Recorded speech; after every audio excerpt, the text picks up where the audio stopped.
Good morning class 9।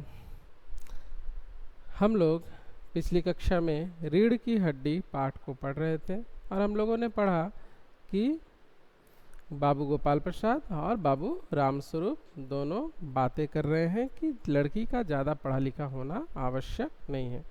तो चलिए आगे बढ़ते हैं, पृष्ठ संख्या 36 पर चले जाते हैं। गोपाल प्रसाद, यह पढ़ाई लिखाई के बारे में जी हाँ, साफ बात है साहब, हमें ज़्यादा पढ़ी लिखी लड़की नहीं चाहिए। मेम साहब तो रखनी नहीं, कौन भुगतेगा उनके नखरों को। बस हद से हद मैट्रिक पास होनी चाहिए। क्या होनी चाहिए? वह मैट्रिक पास होनी चाहिए। ज़्यादा पढ़ी लिखी बहू हमें नहीं चाहिए। क्यों? क्योंकि हमें मेम साहब नहीं, अगर सीधी सी बात में अगर कहें, वह सीधे सीधे नहीं कहकर बातों को घुमा के कह रहे हैं। उन्हें पढ़ी लिखी बहू नहीं चाहिए, उन्हें ऐसी बहू चाहिए जो उनके इशारों पर नाचे, उनके अनुसार जब वो कहे उठ तो उठ जाए, बैठ तो बैठ जाए। ज़्यादा पढ़ी लिखी होगी तो अपने अधिकारों के प्रति जागरूक होगी, सजग होगी। तो उनकी जो एक तरह से कहें कि बहू नहीं, जो नौकरानी चाहिए मुफ्त की, वह चाहिए उन्हें। यानी बहू नहीं, नौकरानी चाहिए। सीधी सीधी वह बात नहीं कह के घुमा के कह रहे हैं कि पढ़ी लिखी बहू नहीं चाहिए, हमें मेम साहब नहीं चाहिए। उनके नखरों को कौन झेलेगा? नखरे नहीं है। पढ़ी लिखी बहू होगी तो वह अपने अधिकारों के प्रति सजग होगी, सचेत होगी। तो उनकी जो दादागिरी है वह नहीं चलेगी, वह उनके इशारों पर नहीं नाचेगी। तो उन्हें ऐसी बहू चाहिए जो उनके इशारों पर नाचे। क्यों शंकर? अपने बेटे से कह रहे हैं। शंकर, जी हाँ, कोई नौकरी तो करानी नहीं। यानी हमें बहू से नौकरी नहीं करानी है। नौकरी करेगी तो घर का काम कौन करेगा? तो वो सीधे नहीं कहकर बातों को घुमा के कह रहे हैं। गोपाल प्रसाद, और क्या साहब, देखिए कुछ लोग मुझसे कहते हैं कि जब आपने अपने लड़के को बीए एमए तक पढ़ाया है तब उनकी बहुएं भी ग्रेजुएट लीजिए। भला पूछिए इन अक्ल के ठेकेदारों से कि क्या लड़कों की पढ़ाई और लड़कियों की पढ़ाई एक बात है? बिल्कुल एक बात है। जब गाड़ी, मान लीजिए यह क्या है, जीवन का एक रथ है जिसके दोनों पहिए समान होने चाहिए।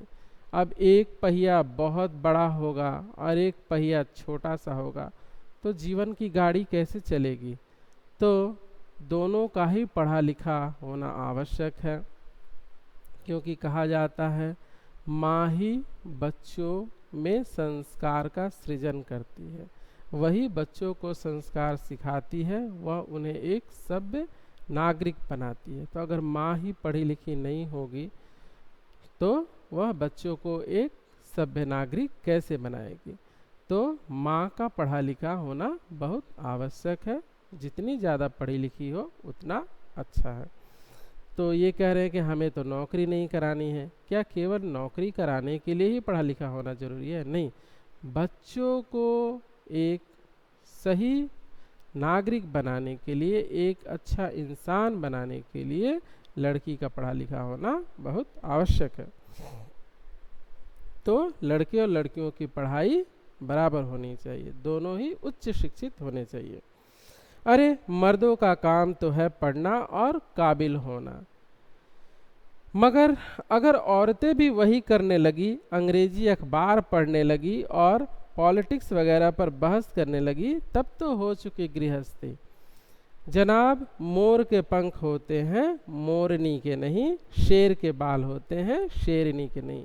यह क्या हम लोग देख रहे हैं कि बाबू गोपाल प्रसाद अपने कुतर्कों के लिए उदाहरण भी दे रहे हैं कि देखिए प्रकृति ने क्या बनाया है। मोर के पंख होते हैं, मोरनी के नहीं होते हैं। शेर के बाल होते हैं, शेरनी के नहीं।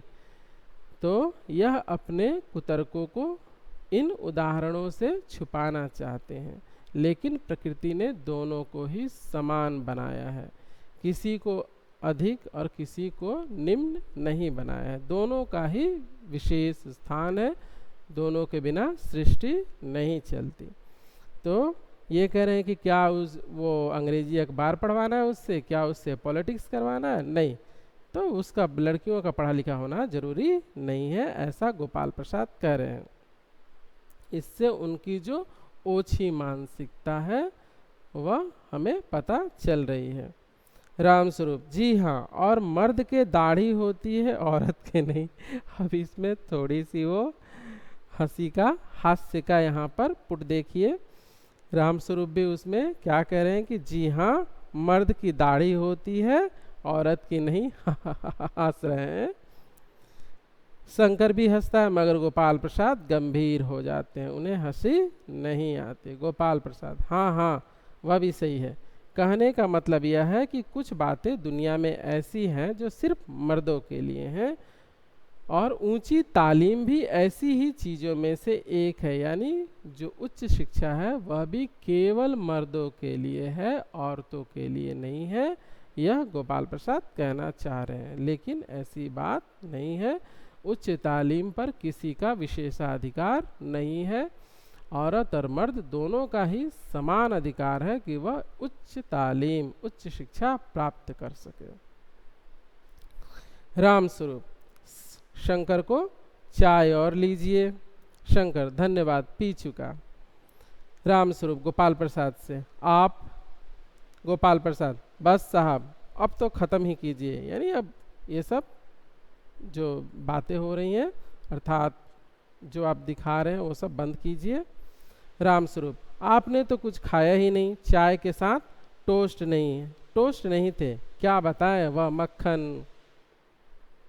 गोपाल प्रसाद नाश्ता ही तो करना था साहब, कोई पेट तो भरना नहीं था, और फिर टोस्ट वोस्ट मैं खाता नहीं। राम स्वरूप मेज को एक तरफ सरका देते हैं, फिर अंदर के दरवाजे की तरफ मुंह कर जरा जोर से, अरे जरा पान भिजवा देना। सिगरेट मंगवाऊं? गोपाल प्रसाद जी नहीं। पान की तस्तरी हाथों में लिए उमा आती है, सादगी के कपड़े, गर्दन झुकी हुई। बाबू गोपाल प्रसाद आंखें गड़ाकर और शंकर आंखें छिपाकर उसे ताक रहे हैं।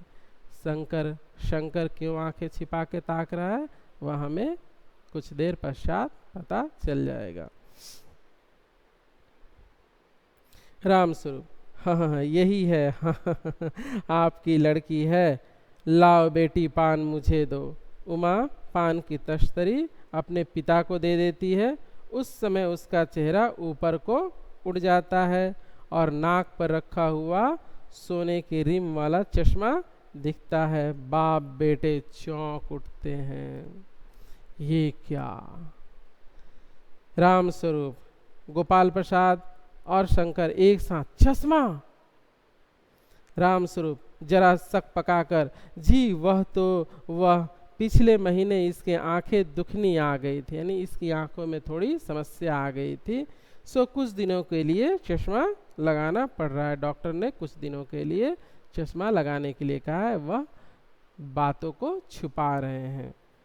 गोपाल प्रसाद ताड़ लेते हैं और भाप जाते हैं कि जरूर कुछ गड़बड़ है। वह कहते हैं, पढ़ाई वढ़ाई की वजह से तो नहीं है कुछ? राम स्वरूप नहीं साहब, वह तो मैंने अर्ज किया है ना, मैंने तो बताया ना कि इसकी आंखों में पिछले महीने थोड़ी समस्या आ गई थी, इसलिए इसको चश्मा दिया गया है। गोपाल प्रसाद संतुष्ट होकर कुछ कोमल स्वर में, बैठो बेटी। राम स्वरूप वहाँ बैठ जाओ उमा, उस तख्त पर अपने बाजे के पास। उमा बैठती है। गोपाल प्रसाद चाल में तो कुछ खराबी नहीं है, चेहरे पर भी छवि है। हाँ कुछ गाना बजाना सीखा है। देखिए किस तरीके से वह जांच परख रहे हैं, जैसे कोई वस्तु खरीदने आए हों। राम स्वरूप जी हाँ, सितार भी और बाजा भी। सुनाओ तो उमा एक आध गीत सितार के साथ। उमा सितार उठाती है। थोड़ी देर बाद मीरा का मशहूर गीत मेरे तो गिरधर गोपाल दूसरो न कोई गाना शुरू कर देती है। स्वर से जाहिर है कि गाने का अच्छा ज्ञान है। उसके स्वर में तल्लीनता आ जाती है।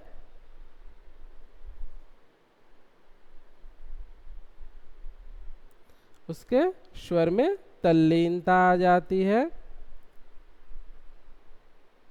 यहाँ तक कि उसका मस्तक उड़ जाता है, उसकी आंखें शंकर की झेपती सी आंखों से मिल जाती है और वह गाते गाते एक साथ रुक जाती है। अगली कक्षा में इसको हम लोग आगे पढ़ेंगे। तो मिलते हैं अगली कक्षा में और पढ़ते हैं रीढ़ की हड्डी।